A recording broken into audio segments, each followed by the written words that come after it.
Good morning student. आज हम discuss करेंगे chapter number 13 electric current and its effect.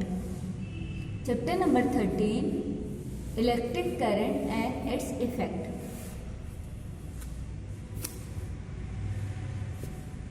You have learned in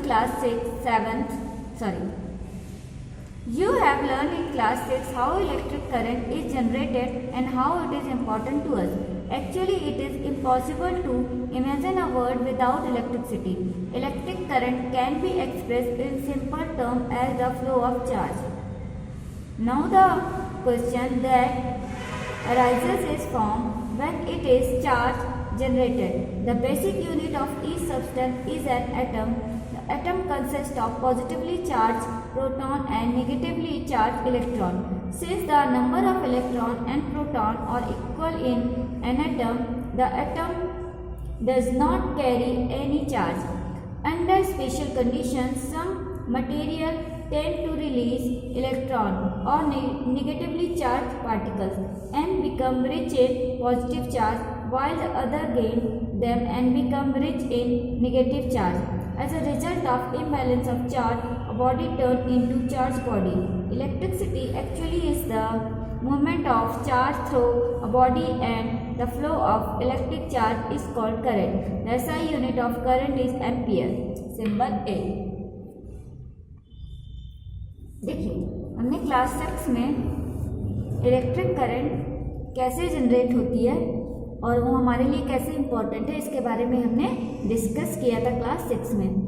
ठीक है, एक्चुअली वर्ल्ड हमारी जो दुनिया है, हमारा वर्ल्ड है, ये बिना इलेक्ट्रिसिटी के हमारे यहाँ पर बहुत सारी चीज़ें क्या होती है, इलेक्ट्रिसिटी से चलती है। तो अगर इलेक्ट्रिक करंट नहीं होगा तो क्या होगा, हमारे इलेक्ट्रिसिटी अगर नहीं होगी, इलेक्ट्रिक करंट नहीं होगा तो हमारी बहुत सारी चीज़ें इम्पॉसिबल हो जाएंगी, बहुत सारी थिंग्स इम्पॉसिबल हो जाएंगी करनी हमारे लिए, जैसे टीवी, कंप्यूटर, ठीक है, ओवन, मिक्सी, ये सब मोस्टली ये सब चीज़ें होंगी ही नहीं। और बहुत सारे इलेक्ट्रिक चीज़ें जो हम यूज़ करते हैं वो हम यूज़ नहीं कर पाएंगे।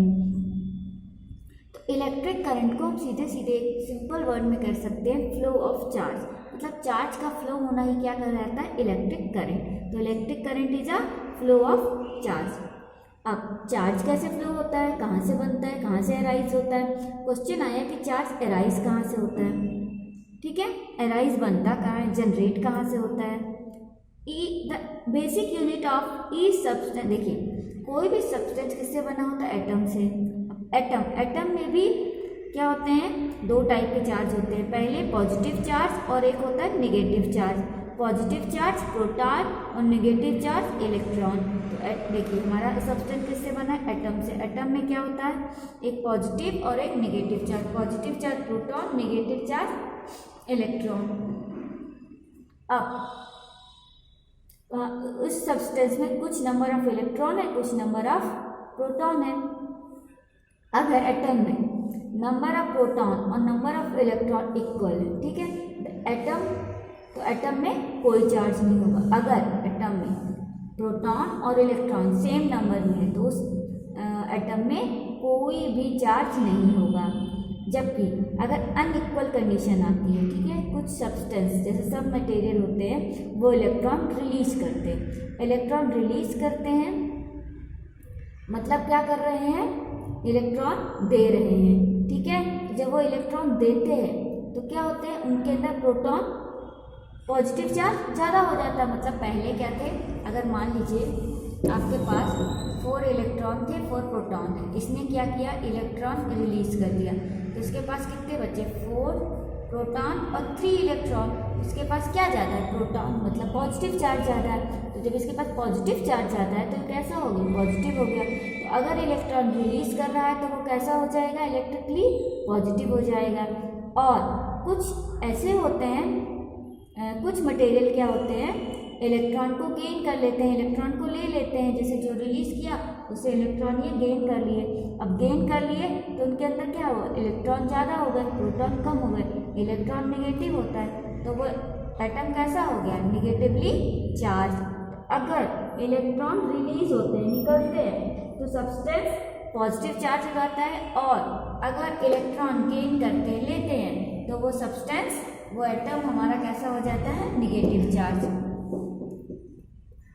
इलेक्ट्रिसिटी, आखिर इलेक्ट्रिसिटी है क्या, movement of charge through a body and the flow of electric charge is called current. तो इलेक्ट्रिसिटी क्या है, is the movement of charge. Electricity movement of charge है थ्रू बॉडी, बॉडी से चार्ज का movement होना, and flow of electric charge, electric charge का flow होना is current. इसकी यूनिट होती है एम्पियर, एसआई यूनिट, और इसका सिंबल होता है ए।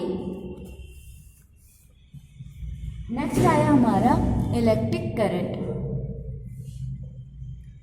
The flow of electric current is possible only when the charge flow or travel along a closed path. The path along which electric current can flow is called electric circuit. Electric current तभी possible है, electric current का flow तभी possible है जब charge कैसे travel करते हैं, एक क्लोज पाथ में, उसको क्लोज हो, पाथ हमारा ओपन ना हो, तभी इलेक्ट्रिक चार्ज फ्लो कर सकते हैं। अगर पाथ ओपन होगा तो हमारे इलेक्ट्रिक चार्ज फ्लो नहीं कर पाएंगे। The path along which electric current can flow is called electric circuit. जिस पाथ पे इलेक्ट्रिक करंट फ्लो होती है उसको कहते हैं इलेक्ट्रिक सर्किट। तो द पाथ अलोंग विथ, ऐसा पाथ जिसमें इलेक्ट्रिक करंट फ्लो होती है उसे कहते हैं electric circuit, is called electric circuit. अब देखिए डू यू नो में देख रहे हैं हम।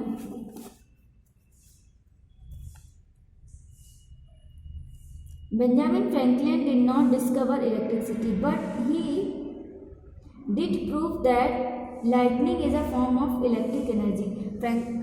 बेंजामिन फ्रैंकलिन ने इलेक्ट्रिसिटी तो डिस्कवर नहीं की, लेकिन उन्होंने बताया कि लाइटनिंग भी एक इलेक्ट्रिकल एनर्जी का फॉर्म है।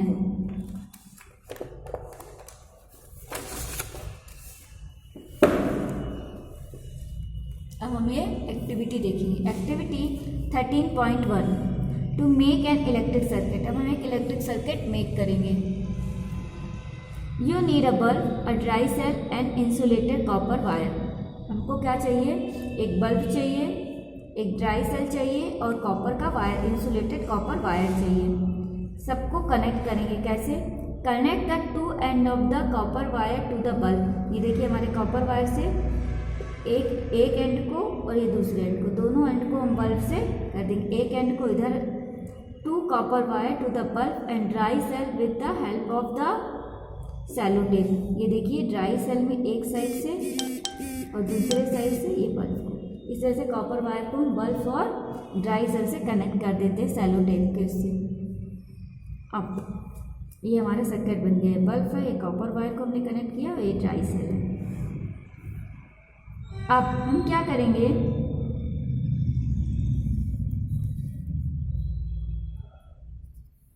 नाउ अब देखिए you will observe that the bulb glow.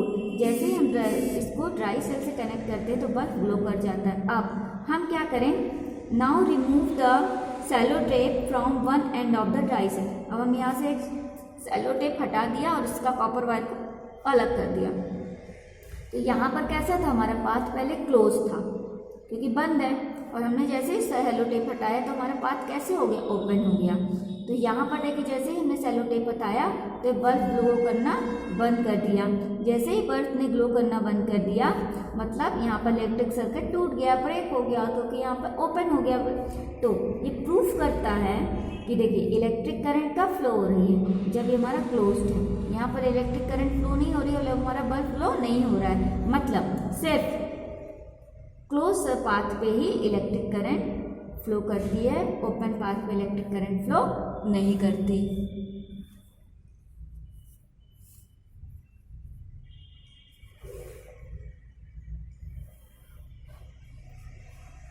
When you connect the bulb with the dry cell through wire, a closed circuit is formed and the bulb starts glowing. Electrons flow through the wire from the negative terminal of the dry cell to the bulb and from the positive terminal of the cell. The electric circuit is made up of the mainly three components. अब जैसे ही देखिए ये हमारा कैसा था, close circuit था। तो जैसे ही हमारा हुआ तो इलेक्ट्रॉन हमारे मूव करने लगे वायर से negative terminal of the dry cell के निगेटिव टर्मिनल से पॉजिटिव टर्मिनल की ओर। अगर ये पॉजिटिव है ये नेगेटिव है, तो नेगेटिव से पॉजिटिव की ओर हमारे इलेक्ट्रॉन हमारे क्या हो गए, इलेक्ट्रिक सर्किट हमारी क्या हो गई, फ्लो करने लगी, इलेक्ट्रॉन फ्लो करने लगे। इलेक्ट्रॉन कैसे फ्लो करेंगे, नेगेटिव टर्मिनल से पॉजिटिव टर्मिनल की ओर। अब हमारे एक सर्किट को बनाने में क्या क्या चाहिए, the cell, the source of electric energy, हमको ड्राई सेल चाहिए या कोई भी सेल चाहिए, क्यों, क्योंकि हमको इलेक्ट्रिक एनर्जी के लिए सोर्स चाहिए, बल्ब चाहिए, the device that use the current, जो करंट को यूज कर सके ऐसी डिवाइस भी चाहिए, बल्ब चाहिए, कनेक्टिंग वायर, कनेक्ट करने के लिए, क्योंकि ये कंडक्टर है, कंडक्टर नहीं होगा तो कनेक्ट ही नहीं होगी wire. In case you want, तो हमारे इलेक्ट्रिक सर्किट में क्या क्या चाहिए, cell, bulb, connecting wire. Cell क्यों चाहिए, source of electric energy, bulb क्यों चाहिए, डिवाइस जो करंट को यूज कर सके, और कनेक्टिंग वायर क्यों चाहिए, कंडक्टर कंडक्ट करने के लिए electricity.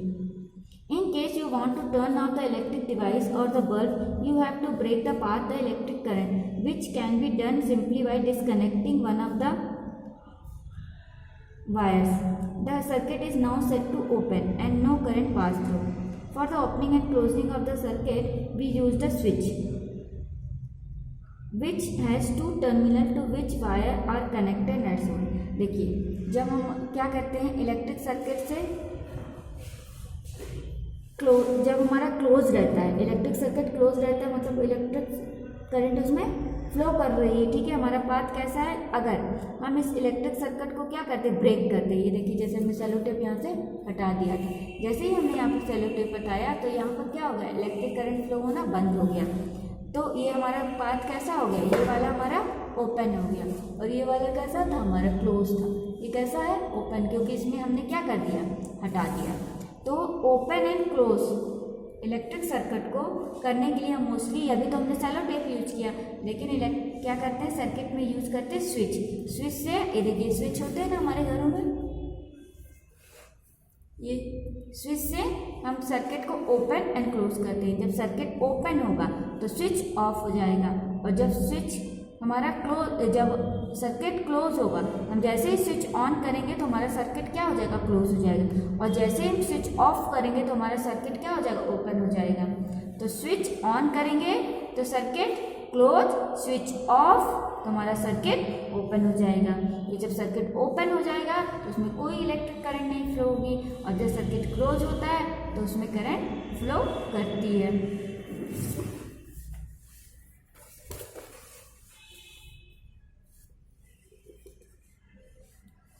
The switch in on mode, the metal strip inside the switch touches both the terminal to complete the electric current and the bulb flow. On the other hand, when the switch is off mode, the metal strip moves away, break the circuit, and the bulb does not glow. The current carrying capacity of the different switches is variable. ये देखिए, जब हमारा switch क्या हो गया, यहाँ पर हमने ये स्विच लगाया है, देखिए दोनों टर्मिनल पे हमारे वायर क्या है, कनेक्ट है। तो जो हमारी मेटल की स्ट्रिप होगी इनसाइड द स्विच, स्विच के अंदर जो हमारी मेटल की वो है स्ट्रिप है, वो क्या कर रही है, टच कर रही है दोनों टर्मिनल को। ये देखिए दोनों टर्मिनल को मेटल टच कर रही है, और इससे क्या होगा, जब ये टच करती रहेगी तो हमारा इलेक्ट्रिक फ्लो होता रहेगा। यहाँ पर देखिए